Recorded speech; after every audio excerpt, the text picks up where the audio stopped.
Hey guys, welcome back into the Bear With Us podcast. I'm Jack. He's Frank. Took a nice little sabbatical due to the birth of my son. He's here. He's healthy. Congratulations, Jackie. We're on week five today.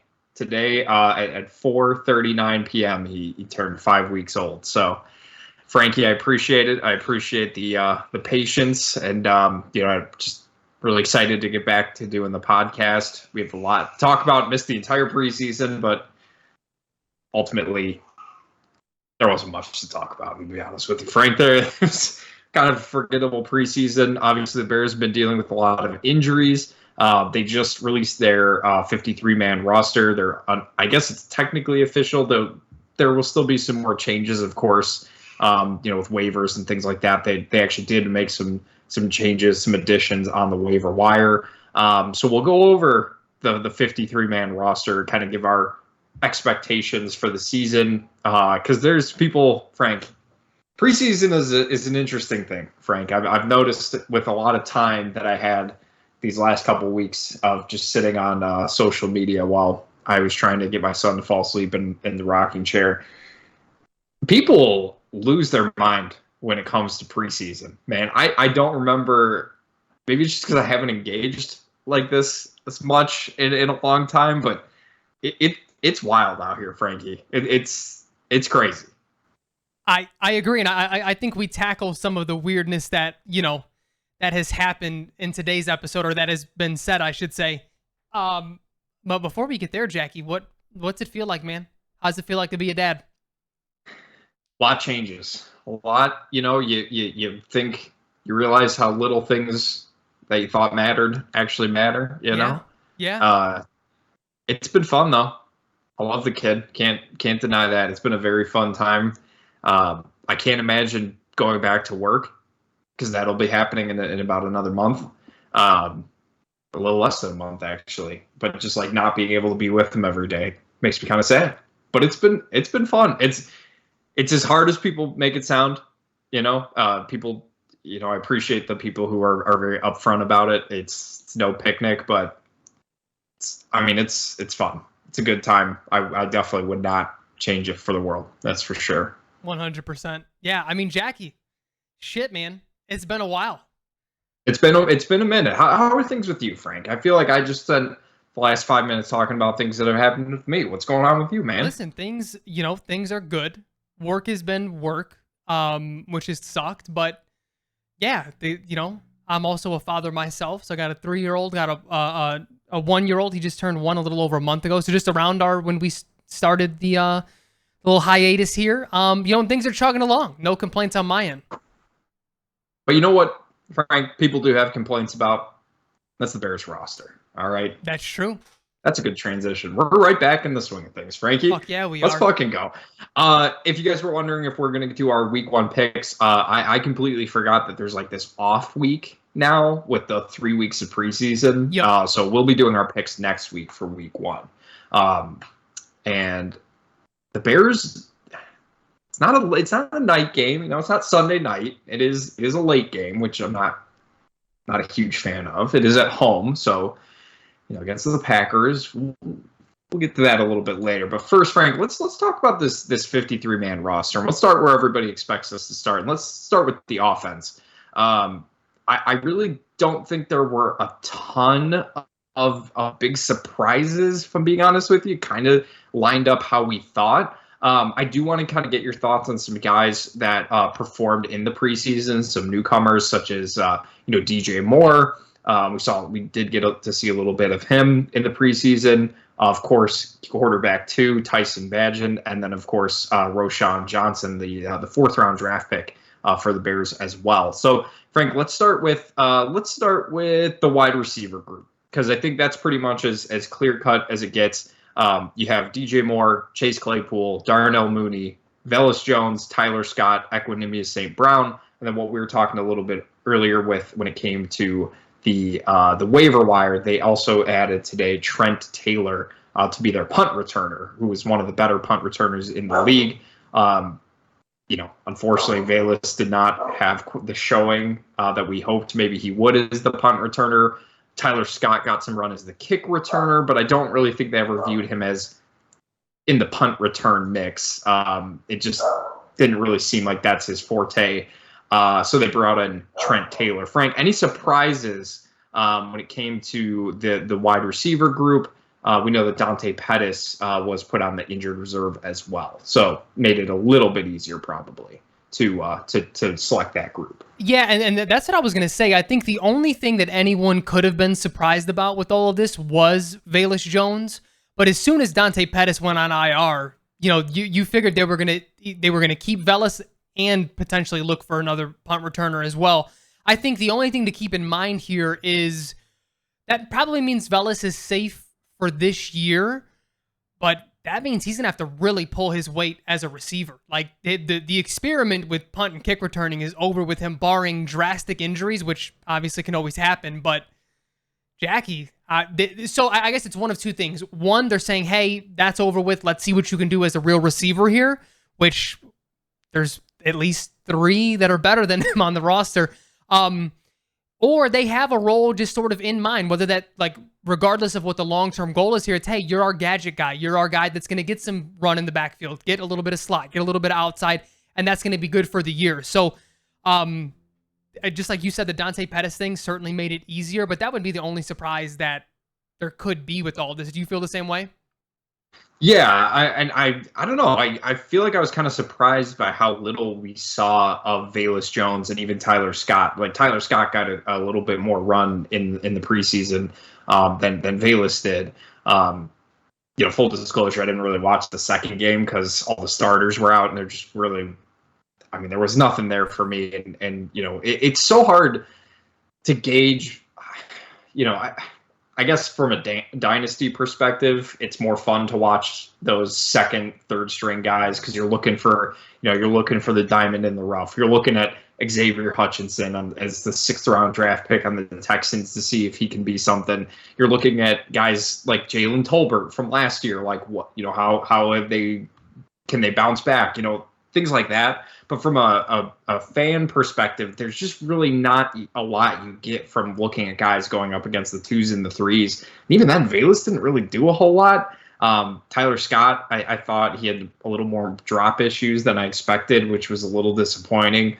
But, I mean, one thing that should not be taken away and not taken too lightly, and I really do not think is a reach to say at this point, Frank, DJ Moore is going to be everything we expect him to be this season. Agreed. I mean, the utilization, the way they get him open, or the way I should say he gets open in space, the play designs, he didn't play a ton, which is totally fine, but I mean, he turns little plays into big plays, and that is just something the Bears really haven't had in their wide receiver group. They've had a lot of more possession receivers, Allen Robinson, Darnell Mooney, even Chase Claypool, guys who will make great catches, but then that's kind of it at the point of the catch. They don't have, rack yards. They don't have yak yards. They don't have anything like that. DJ Moore is a different type of receiver, and if they're going to use him as much as I think that they are, we might be looking at the A.J. Brown of this year, like we were kind of been talking about a little bit this offseason as well. Agreed. No, and the biggest thing that I saw in the limited amount of time is just how much Justin trusts him. I mean, we talked about last year that, a little bit being on Justin with not throwing or throwing with anticipation and maybe holding the ball a little bit too long, which was the book coming out. But at the end of the day, he didn't have anyone to trust in that manner. And I don't know if it's there with Mooney and Claypool, but man, is it there with DJ Moore. Like, he's even that throw that wasn't really on the money in the third game. It was like, that was a trust throw to DJ Moore. They just weren't on the same page. You know what I mean? Like, you're starting to see that more. You're starting to see that happen. So yeah, that's going to be a fun dynamic. And I guess to put a bow on the wide receiver group, DJ is who we think he is. I think he's an alpha. He's an X. Who the hell is going to be the number 2 to step up? Is it going to be Darnell in that slot? Is it going to be Claypool in the Y? Like, we'll see. But that's still a huge. I mean, because I think at this point we would have liked it to be a little more solidified. But really, Tyler Scott has a real shot to be. Well, I think Cole Kmet will be the second receiving option, but I mean, like, as a wide receiver, right? Wide receiver specific, exactly. Yeah, right. So that's going to be interesting. Yeah, and one thing I did want to touch on in regards to the wide receivers, a couple other things with the starters. Chase Claypool did not play at all if not maybe a little bit, but I can't remember him playing at all. I think he was hurt the entire preseason, which is something that, it's a little disappointing when you'd heard all the training camp stuff. He's been taking that step. He's been that guy. He's done this. He's done that. And then, of course, he's been hurt, which has really just thrown some things off, as have a lot of people on the Bears. A lot of starters, a lot of key players have been hurt this preseason. Sounds like everyone should be good to go for week 1, which is great. And then the trade rumor for Darnell Mooney that all of a sudden popped up today, where it was like they were asking Ryan Poles about it. He's like, I never had trade offers for Darnell Mooney. So thoughts on either of those two things real quickly? No, yeah, the Claypool thing sucks. They traded essentially a first round pick for him, so he needs to have a big year. But the Darnell Mooney thing never had any traction. It was some random reporter that I don't even know where this person was from, and they were just like, yeah, like wouldn't be shocked if Claypool gets or Mooney gets traded, and people were like, what? Like, what the fuck are you talking about? Yeah. Like, and then it gained traction though for some reason. So no real thoughts. It was just a reporter just sort of talking out his ass. It was just very strange, I feel like. But next group I did want to talk about is the offensive line. The Bears decided to keep, I believe it's 10. Let me count real quick. 1, 2, 3, 4, 5, 6, 7, 8, 9, 10, 11. 11 guys, that including the Dan Feeney trade, the guard, tackle, center, kind of swing guy all around. I believe is from Orland Park. So he is, yeah. Local guy. Thought that was cool. A very good, solid depth piece. I really like that trade. I think they traded him for like a 6th-round pick. I would prefer to have a guy, a solid contributor, than taking a shot on a 6th-round draft pick. But we have the starting lineup of Braxton Jones, Tevin Jenkins, Cody Whitehair, Nate Davis, Darnell Wright. You have Larry Borum, Dan Feeney, Lucas Patrick, Jaitier Carter, and then Doug Kramer, the 6th-round draft pick, funny enough, that I just talked about, as your third center behind Lucas Patrick and Cody Whitehair. Frank, Tevin Jenkins sounds like he's going to be week to week, might even be IR. Maybe that's the move that they make to put Dan Feeney on the active roster. Again, there's really not much you can glean from the offensive line. I thought Darnell Wright had a really solid first game, and then after that, he looked kind of just a little bit more like a rookie.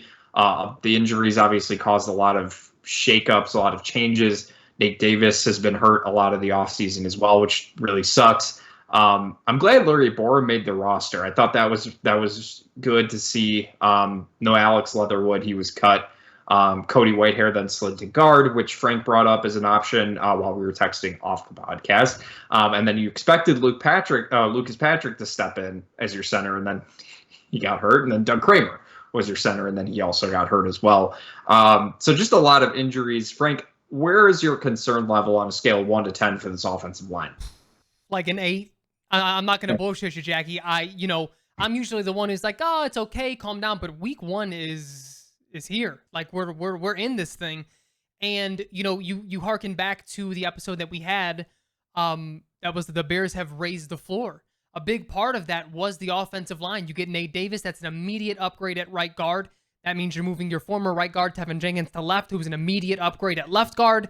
That puts Cody Whitehair back in his better position, which is center. I mean, all of the moves were made to strengthen that trench, and that's essentially gone. Tevin Jenkins is out. We're probably going to be leaning on Jaitiri Carter at left guard.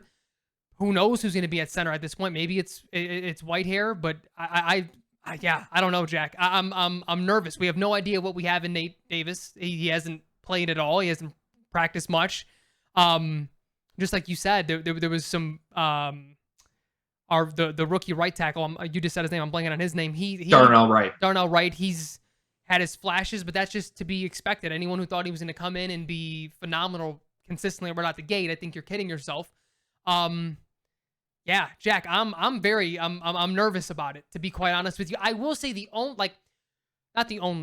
reason to be optimistic is that when the starters did play, it was a very basic offense. There wasn't much in the run game. It was very basic run plays. There wasn't much to build off of that run, and that's not a critique. It's just the preseason that is what it is. So once they implement a real game plan in week 1, I think we'll have a better feel of what they want to do. But it's sort of the same thing coming out of training camp was like, we can't really judge this offensive line because they're not running the ball right now. They're not being given a chance to impose their will on defensive lines. They're not building off of with play actions and different misdirections and things. So there is that component of everything, but just injury wise, we were depending on Tevin Jenkins. And remember, that was one of our worries coming into it, though, was like, he hasn't proven he can be healthy, and he's a big part of what they need to do this year. So I'm worried, Jackie. Do you share my sentiments? Yeah. I mean, obviously, a huge blow losing Tevin Jenkins. And I know it's, guard position, but I mean, this offensive line was going to be shallow as is coming into this season. The depth really isn't where we expect it to be. Lucas Patrick has been hurt, I think, since he got to Chicago, and then having Nate Davis be hurt as well. It just, like, Ryan Poles apparently likes to sign injured offensive linemen. It's just very strange, the injury luck that they're having on the offensive line. And I think it kind of goes back a little bit again to our questions in regards to not drafting a center in the NFL draft this past season. Frank and I were kind of all over that. Draft a center, and he just chose not to. And the depth is definitely worrisome, especially with the injuries.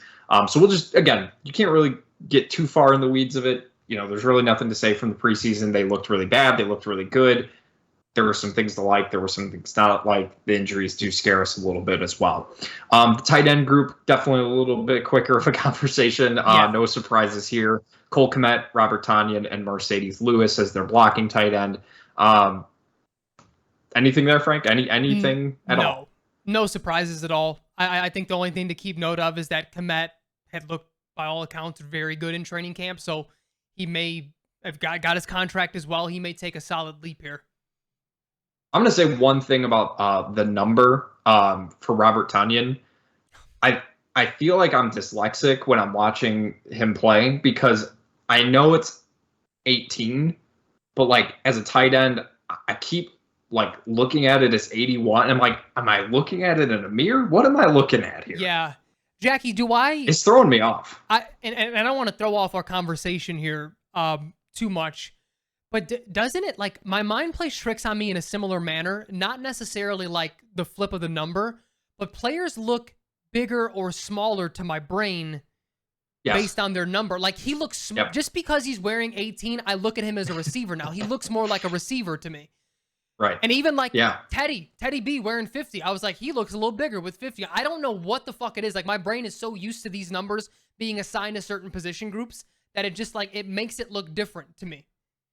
I think there needs to be I think it needs to be scaled back a little bit. I think things are getting a little out of control here. I agree. I still love the 0 and the 00 stuff, though. I will say that. Yeah, that's fine. That's fine. And again, I know it's just numbers, but it's just weird seeing. Back in our day, numbers used to mean something, Jackie. Wearing 50.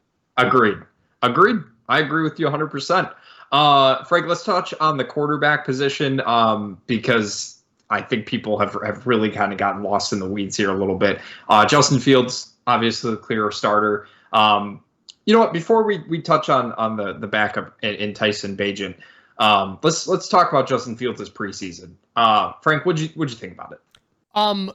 First game, the big critique was, there wasn't enough air yards. I don't give a fuck to be like, because that's the thing. We are not a Justin Fields podcast. So we're not Justin Fields fans. We're fans of him, but we're Bears fans. If he has every single game where all he's doing is throwing behind the line of scrimmage and we're averaging 28 points, 30 points, I don't care. Like, obviously that's an exaggeration. Like you can't win in the NFL playing that way. But my point is that just means he has better weapons and the scheme is getting better and they're able to do things with the ball in their hands. Like that was such a weird thing. Second game, which was game 3 of the preseason, had a couple of errant throws, and that's okay. He had a 3 and out, but then he did the third drive that he was in, he got taken out of once he got them to the 5-yard line because he took a pretty big hit. Just being precautionary, which I agreed with. But, the first 2 drives, chalk it up to bad drives, and then the third drive, you would assume they punch it in, maybe they get a field goal, but it's like everyone who was going crazy over that, it was like, just relax. If that was a real game, you have like at least 3 other quarters to keep going. Like, it's not abnormal for quarterbacks or offenses to have a lull in a game and then pick it up later. Like, nothing was overly concerning to me. It looked like his footwork got cleaned up a little bit more, which was encouraging.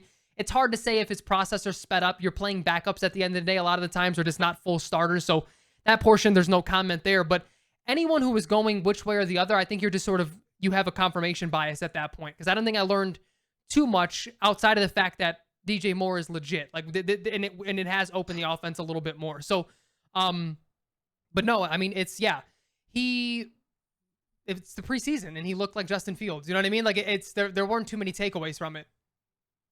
Yeah, no, I totally agree. The first game was encouraging. The third game, kind of another throwout. I mean, people expecting him to go off for 300 plus yards and looking amazing. You know, remember who he's throwing to. He's missing weapons. And again, just issues with, listen, we're going to talk about the running back position here in a second.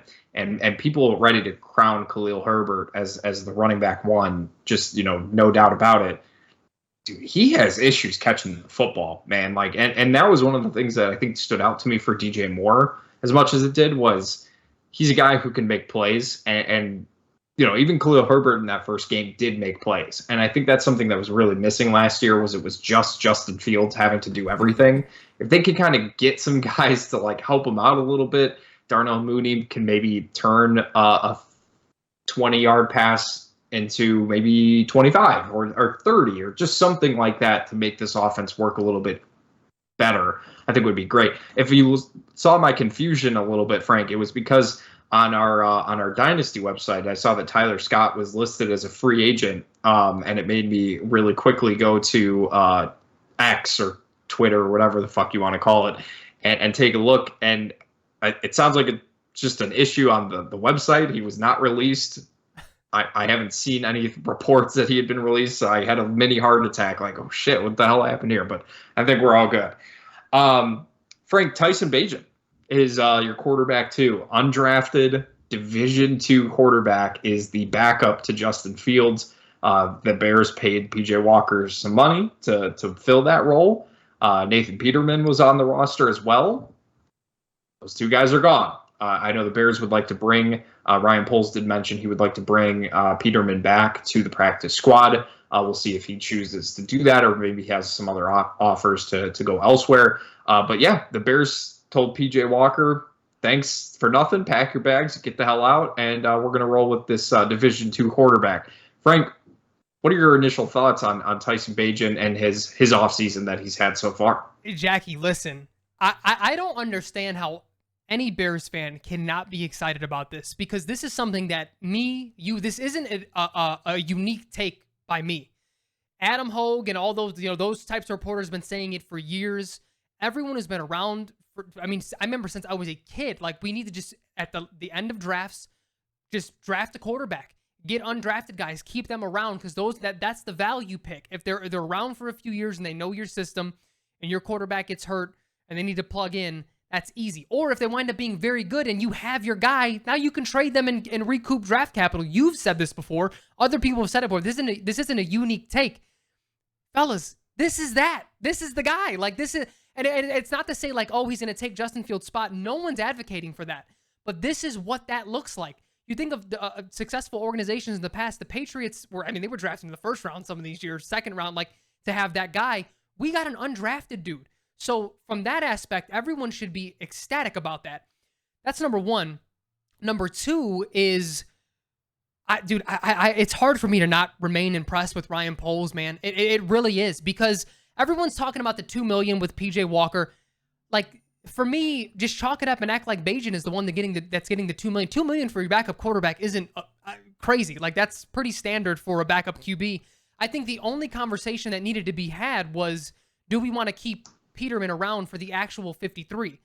And the answer was no, so you cut him loose. Hopefully you get him back on the practice squad. But Justin, I think, is beyond needing the guy to hold the clipboard and be almost another quarterback coach. This is year 2 of this system. It has to be a little bit more sink or swim this year. Like, this is going to be another year in which you take a step forward or you don't, as we continue to evaluate you. But at the end of the day, man, I respect Poles, I respect Eberflus, because even with that money invested in PJ Walker, they saw essentially from day one, this undrafted kid outperformed him. Not only in training camp, the reports were almost immediate from this kid. Like this Yeah. record breaker in D2 and from D2 football looks really good. He's getting reps with the threes, with the twos. He even had a couple with the ones when they were letting Justin rest. Like he looked good, and they didn't say, "Oh, well, we invested in this guy. We're just going to keep him anyway," or maybe because his play style is a little more similar to Justin. Fuck that, man. Like if this dude won the job, he won the job. I mean, we've heard Yeah. horror stories, not just from the Bears, but from other regimes of keeping guys around just because of the money. It never works out. Cut your ties, cut it when you have to, get rid of him. Bajan has been the better quarterback since day one of training camp. Just point blank, period. And I love that they just stuck with it. Yeah, and people who are getting upset that the Bears decided not to keep PJ Walker. It's like, I get it to a certain extent. You want your team to be able to be in the best position to win games.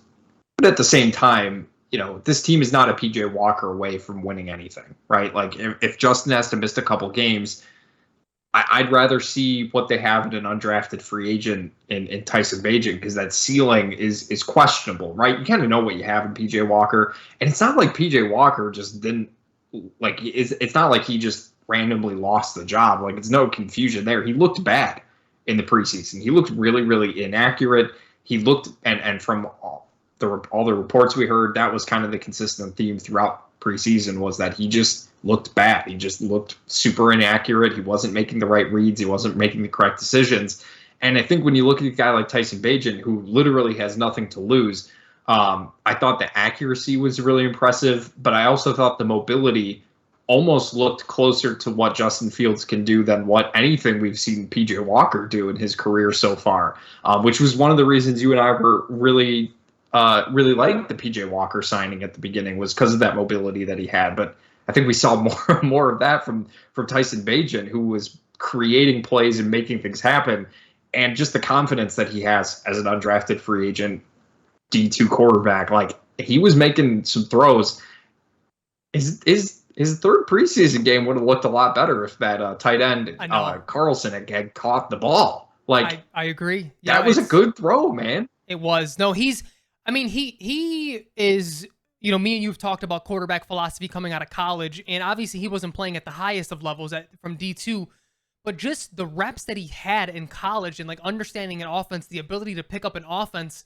Obviously part of that is just like your IQ as a human and like things, some people are just wired different ways, but I'd be hard pressed. You couldn't convince me otherwise that the reps, regardless of the level, were important. Because you look at someone like Trey Lance, who just recently got traded. Like I know injuries also played a part, but he's been healthy this offseason. He hasn't been able to beat out guys, who have had better or more reps in college and in the pros.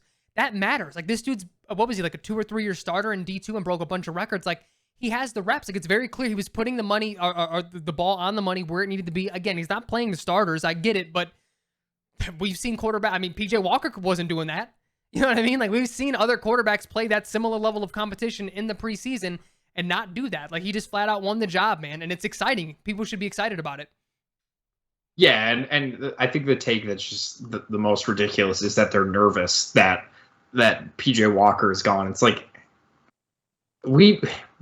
listen, the issues that the Bears have had when it comes to starting quarterbacks is well known, but let's not pretend like the backup quarterback position hasn't also been an issue in this town as well. Yeah. We had real expectations from Chase Daniel. We thought he would be a solid backup when he to come in and relieve Mitch if that ever needed to happen. It did, and he looked like shit. So, Todd Collins, Caleb Haney, all of those dudes, Jason Campbell was also a guy that people were excited to bring in because they thought they were getting professional quarterback play, and he was terrible. So why not, like you were saying, why not just see if you have something in this undrafted free agent, you maybe have the next Brock Purdy.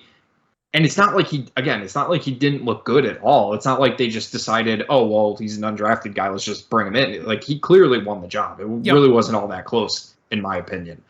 Frank, let's touch on the running back position as well. Not a lot of surprises here. Khalil Herbert, Donta Foreman, Roschon Johnson, Travis Homer, Treston Ebner was cut, and then of course your fullback Kari Blasingame is back as well. Thoughts on the running back position?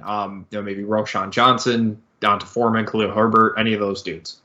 Obviously, I don't think any surprises. Ebner was clearly on the bubble and he didn't make it. There was one comment that Ryan Poles made about the running back room itself, and he said something along the lines of like, yeah, like we really like the room. We feel like they bring it's a diverse skill set, essentially, is what he said.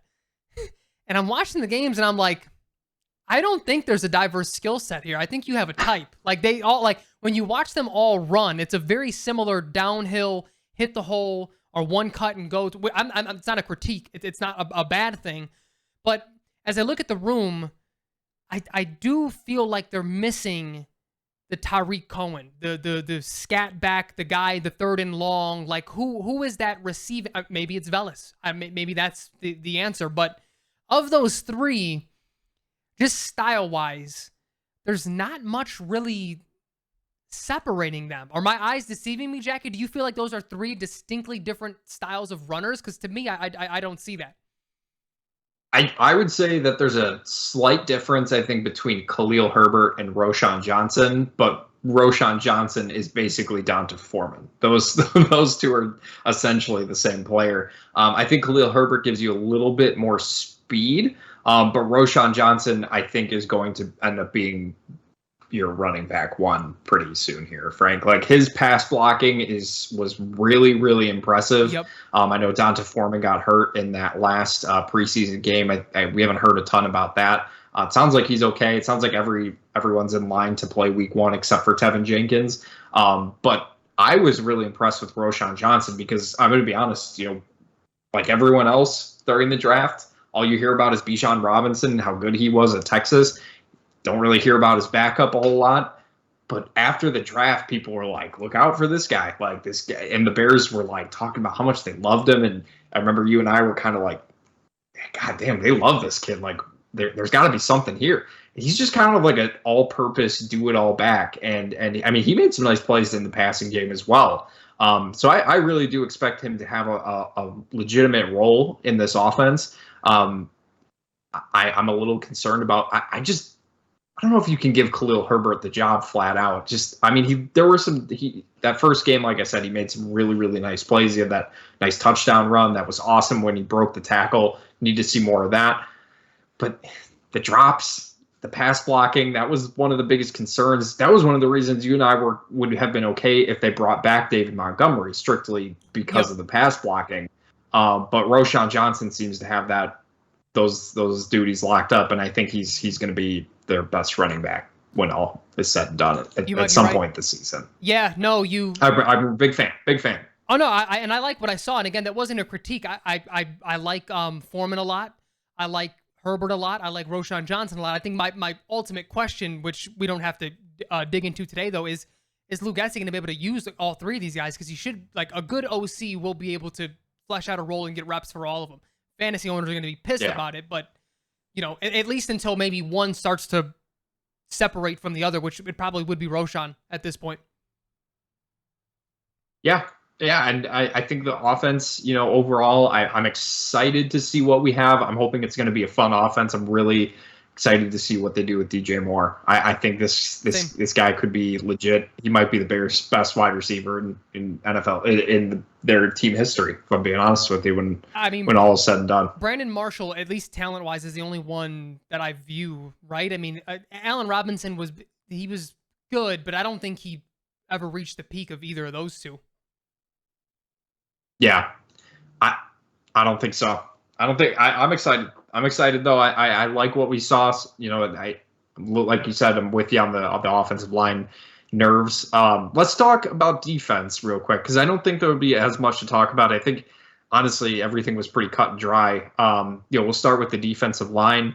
We have DeMarcus Walker, Rasheem Green. We have Andrew Billings, Zach Pickens, Justin Jones, Jervon Dexter, Yannick Ngakoue, who we didn't get to talk about. They signed him while we were off. So very excited about that signing. And then Dominique Robinson has also made the team. And then the Bears signed Khalid Kareem off waivers from Indianapolis. I think he was like a 5th round pick in the 2020 draft. I think they saw him when they played the Colts this offseason. So obviously they were intrigued by what he was able to do. One of the bigger name cuts that was made was Terrell Lewis. We'll see if they bring him back on the practice squad, but everyone was expecting him to be on the team, but they decided to go with Khalid Kareem instead. Thoughts on the defensive line? Obviously Travis Gibson is another big name that was let go as well. Frank, I mean, just overall thoughts on the defensive line. Pessimistic about it. I think I don't know what the hell we're doing at edge. I know Yannick Ngakoue is a really good pass rusher, but he can't really be an every down guy because he can't stop the run. He's continuously at the bottom of the league, and in that it sort of offsets with how well he rushes the passer. So I'm curious to see what they do there. I think the cause for optimism is Eberflus has been on record in saying he builds his line from the inside out. And they did dump a lot of resources this offseason into defensive tackle, 3-tech. So you're hoping that Dexter steps up. I'll say this too, Jackie. I went to family night. I saw Andrew Billings. Remember I texted you.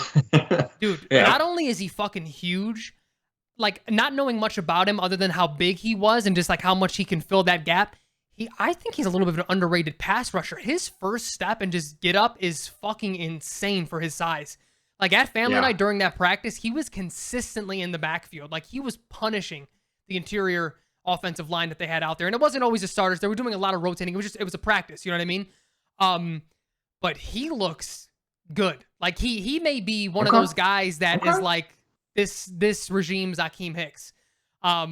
So a long ways to go. It's, in the future, but that is the optimistic part, is that there is a little more versatility. I think they're going to be able to do things on passing downs. What still worries me is just the ability to stop the run. You're hoping that the additions on the interior, can help mitigate that. Cause I don't think we're going to have much of a pass rush again this year outside of Yannick Ngakoue. He's proven wherever he goes that he's going to find the quarterback, but if we're not stopping the run and there's a lot of third and shorts, how valuable is that really going to be over a 17-game season? So that's where my mind is at there. Do you feel any differently? Well, it's funny. Like every time I feel like I really like Yannick Ngakoue, and I feel like every time I see them pull up like his stats, I forget every single time. Like they have the graphics and everything like that. Like he's in the same realm of like pass rushers, like a Von Miller type, and guys like that. Like he puts up numbers, but he just keeps kind of getting bounced around simply because he's not very good when it comes to run defense. He actually made some nice plays on the run defense in this preseason, so I'm excited to see that a little bit more. I really liked what I saw from the rookies. I'm going to be honest, Zach Pickens and Gervon Dexter. It's always tough in the preseason because, you're running against pretty basic offenses, but you're also running basic defenses too, so you're not seeing a ton. But anytime your rookies stand out and make big plays, it's always exciting. You do want to see that more than not seeing them, obviously. I do like what they have in the interior. I think they're a good first step. I would like to see, obviously, them build that pass rush out. Hearing some good things about Dominique Robinson, him obviously getting the call over Travis Gibson was interesting. Ryan Poles pretty much made it clear that it's a scheme fit thing as opposed to anything else, really. But him and Braxton Jones have been working together and trying to improve each other, which I thought was really cool. As 2 5th-round draft picks together, they came in same round. That was kind of cool. And then question marks about DeMarcus Walker, guy who's also been hurt this entire offseason, so we don't really know what we have there. Linebackers, literally no question marks there. You have Tremaine Edmonds as your star linebacker, TJ Edwards, Jack Sanborn, Noah Sewell, the 5th-round pick from this previous draft, who looks really. I mean, they were excited about him, and he was supposed to be. He was projected to be a really good pass rusher at Oregon, and then he made the switch to linebacker, and people kind of forgot about him. But it sounds like he's kind of brought in that hype again. So that's really exciting. And then Dylan Cole, the special teamer. Not really a whole lot from the linebackers we saw. Sanborn, I thought, looked worse than I thought I expected him to. That was a little disappointing. But again, I'm not overall worried about it. What about you?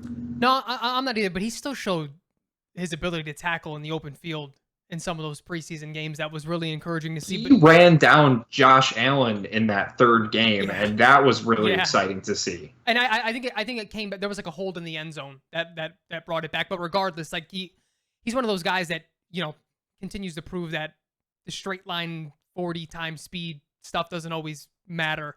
But yeah, he did look a little bit out of place. I mean, he's just playing I think people sort of take for granted how different these positions are at linebacker. Because he played the Mike all last year, and now he's the Sam now.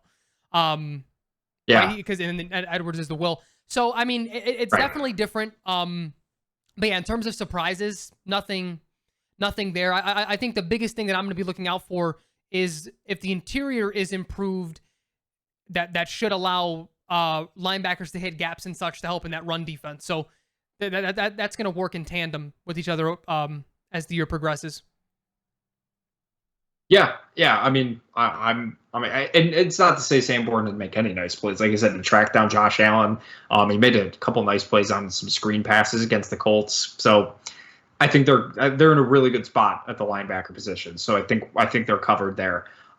Going into the defensive backs, we'll separate corners and safeties, and we'll go from there. Corners, you have Jalen Johnson, of course, Tyreek Stevenson, Kyler Gordon, Terrell Smith, Jalen Jones, and then they also picked up off waivers from the Rams, Quindell Johnson as well, who I believe was a rookie from this draft class. Frank, I think the standout for me, the two, Kyler Gordon looks like a completely different player. He does. And Tyreek Stevenson as well made a really nice play on the ball for an interception this past preseason game. But those two were definite standouts for me. What about you? Listen, yeah, no surprises again there. Tyreek Stevenson looks really, really good. The secondary right now is the one thing, if you're on the fence about Matt Eberflus, that's telling me that this team is picking up that Hintz principle, because they are fucking physical, Jackie. They were laying the lumber. Tyreek Stevenson is throwing his body around. Kyler Gordon making some big hits. Jalen Johnson, I feel like we didn't see that too much, but his cover skills are there. They call me crazy, Jackie. The secondary may be the best position group on the whole team. Maybe. I didn't say it is. I don't think I'm going to call you. Yeah, I don't think I'm going to call you crazy. I think Tyreek Stevenson, I was kind of interested to see, because just kind of learning more about him. Seems like he's going to be one of those talking cornerbacks that you get every now and then. Yeah. What was the guy on the Titans? Cortland Finnegan. Oh God, what was his name? Cortland Finnegan. Richard Sherman. Just guys that kind of get under your skin a little bit, maybe cause a little bit more offensive penalties. That's never a bad thing, but he has to have obviously the play to back it up. But man, that interception he had this past week was just really, really nice. I really like that. And again, Kyler Gordon looked like a completely different player in a good way. He did. He looks really, really good. I agree. I mean, he had a whole offseason to play that nickel. Same defense that went over. Eberflus is still installing that, and Alan Williams. So maybe it was just a comfortability thing. But yeah, the secondary has been very fun in the preseason. I hope that carries over. And then speaking of the secondary, the last couple pieces there, Jaquan Brisker, Eddie Jackson, Elijah Hicks, A.J. Thomas as your safeties. And I apologize, Quindell Johnson is a safety, not a corner, but he'll slot into that group as well. Jaquan Brisker, Eddie Jackson, also guys who were sitting quite a bit due to injuries. So a little bit worrisome there, but no surprises, right? I mean, that's pretty much the group we expected. Yeah, no surprises, and I think that's the group that we sort of know what we have.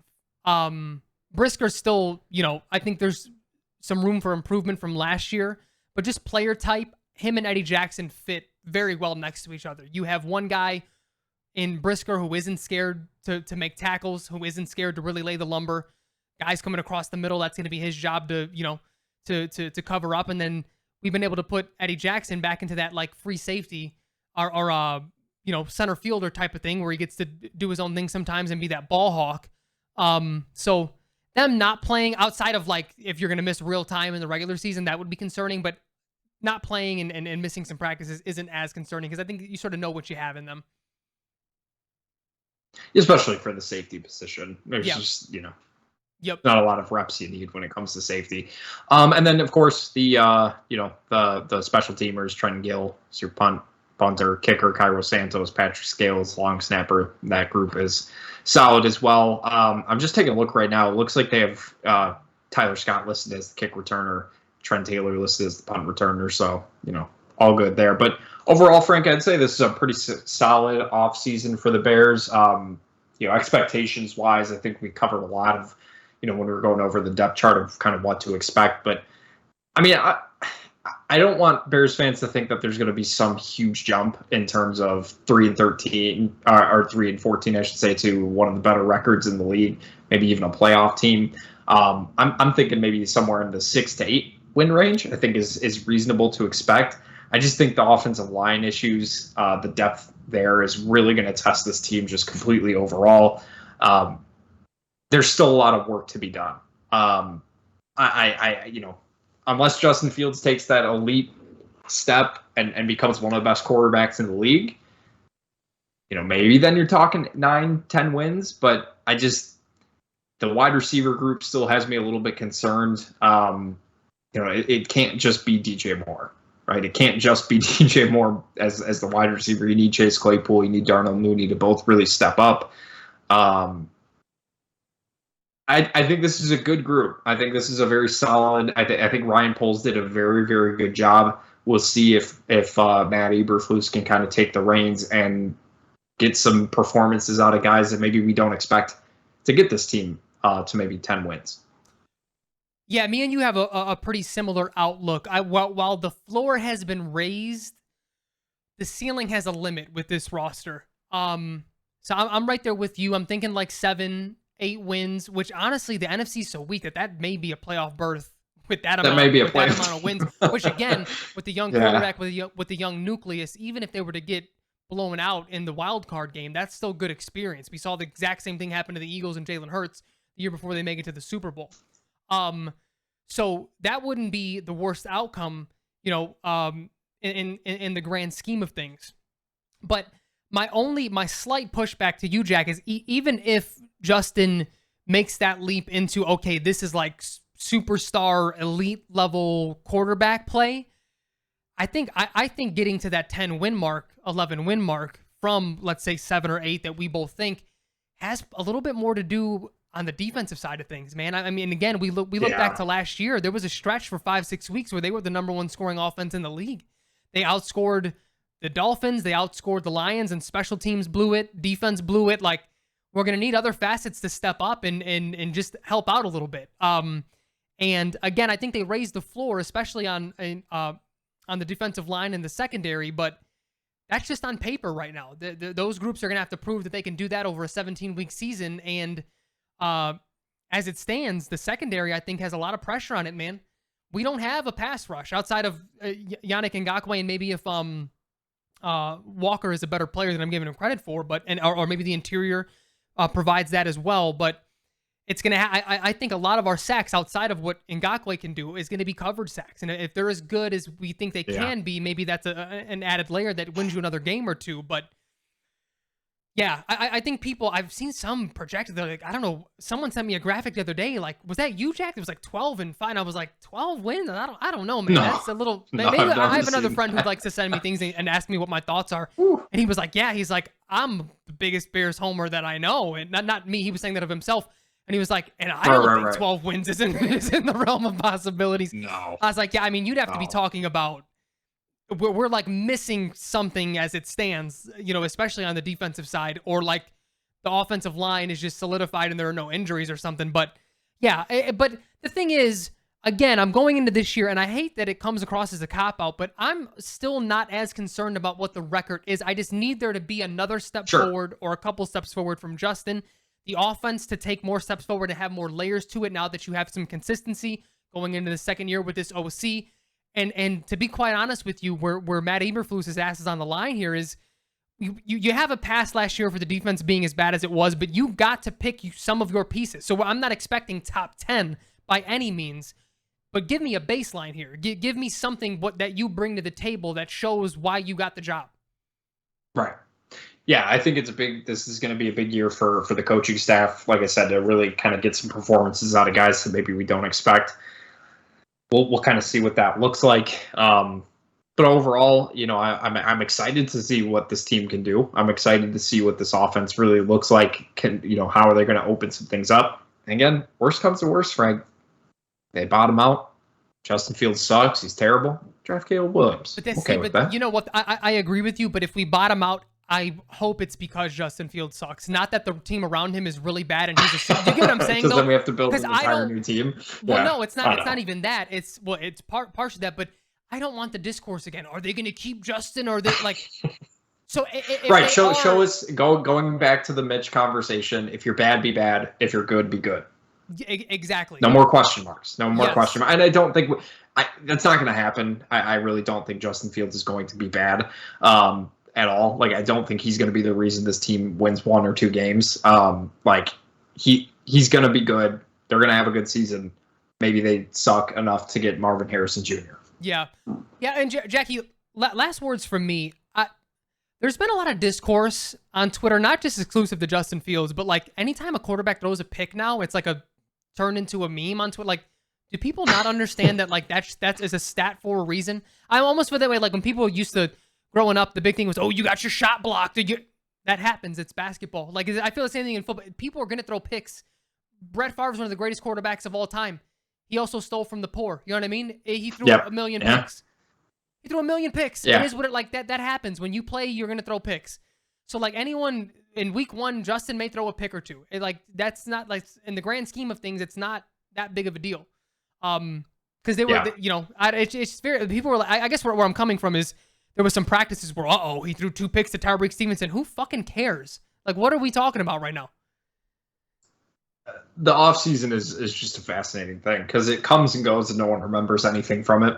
But it's where legends are made. Austin Watkins of the Browns was the next best wide receiver. I saw Josh Gordon compared him to, I think it was Jerry Rice, and he got cut by the Browns. So it's like it is what it is. It's a fun time. There's something to talk about, right? You go months without having real football to talk about, and real football, I guess, in quotes. Because it's not real football, it's just bigger practices, more televised practices. But no, I'm excited for this Bears season. I'm excited to be back. We will give our week 1 picks next week. We'll talk Bears Packers. Give you the preview there.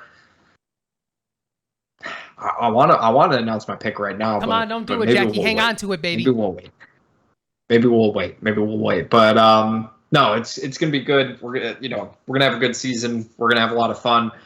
Frankie, it's great to be back. Glad you're doing well, and we'll talk to you guys next week. Absolutely. Later, Jackie. Later, everybody. Everybody love everybody!